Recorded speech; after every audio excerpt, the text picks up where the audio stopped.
Sa che non capisca. È la prassi ospedaliera. Qualunque cosa sia, è ingiusto che una donna debba passare gli ultimi istanti di vita della figlia riempiendo dei moduli. Io l'altro anno ho avuto un attacco di appendicite.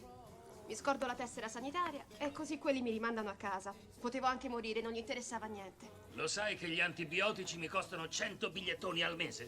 Ho speso $250 per scoprire che ho preso una storta. C'è proprio bisogno di fare tutti quegli esami? Quello di cui c'è bisogno è che il governo ci paghi l'assicurazione sanitaria.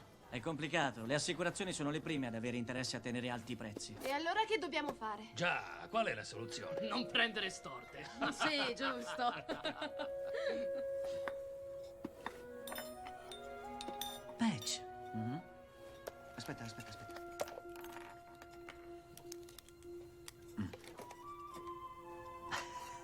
Sì. Fantastico. Sì. Semplice. Devo dirlo a Karen. Cosa? Niente. Me li presti, Annie? Certo. Li riporto, eh? Sì. Ciao.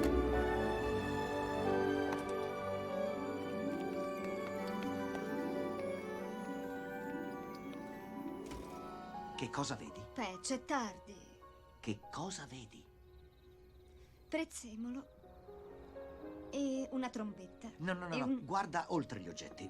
Guarda attraverso. Guarda qui, ecco. Perditi i contorni. Dimmi la prima cosa che vedi. un affare con un naso. Perfetto. Ora immagina che sia un palazzo con un naso. Un ospedale gratuito. Un ospedale gratuito. Ora posso tornarmene a letto? No, perché sono pieno di idee e tu devi aiutarmi. Questo sarà il primo ospedale divertente del mondo, in un edificio del tutto privo di forma. E ci saranno scivoli e passaggi segreti e sale giochi. Rallenta, non riesco a scrivere. Non posso rallentare. Useremo l'umorismo per curare sofferenza e dolore. Medici e pazienti lavoreranno fianco a fianco alla pari. Non ci saranno titoli né superiori. Arriveranno da tutto il mondo per realizzare il sogno di essere di aiuto al prossimo. Sarà una comunità dove la gioia è uno stile di vita, dove imparare è l'ambizione più alta, dove l'amore è il principale obiettivo. Hai scritto tutto? Sì, non testualmente, ma nel complesso la follia è intatta. È per questo che ho bisogno del tuo aiuto. Patch, no. Oh, sì. No. Sì. No. Non sarà una strada facile, lo so, ma tutto quello che vale la pena fare è difficile. Senti, io non sono come te, Patch. Io voglio il camice bianco, sentirmi chiamare dottore più di ogni altra cosa. Voglio il riconoscimento. E lo avrai tutti i giorni, negli occhi dei pazienti che aiuti. Insomma, c'è di più nella vita di quello che ci prospetta Walcott. Lui pensa solo al potere e al controllo. Allora ci stai? Avanti, lo so che hai paura, Infatti, ho paura, una paura tremenda. Tu te ne stai qui e continui a parlare di una vita senza limiti, no? E di infrangere le regole. Tutto questo ha un'aria molto, molto romantica. Sono sciocchezze. La verità sai qual è, Patch? Viviamo nel dolore. ma perché sei così?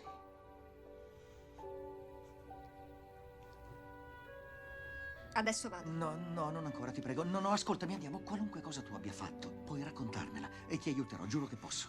Ti prego, Buonanotte, lascia. ci vediamo domani. Sto cominciando ad amare la tua parte di dietro.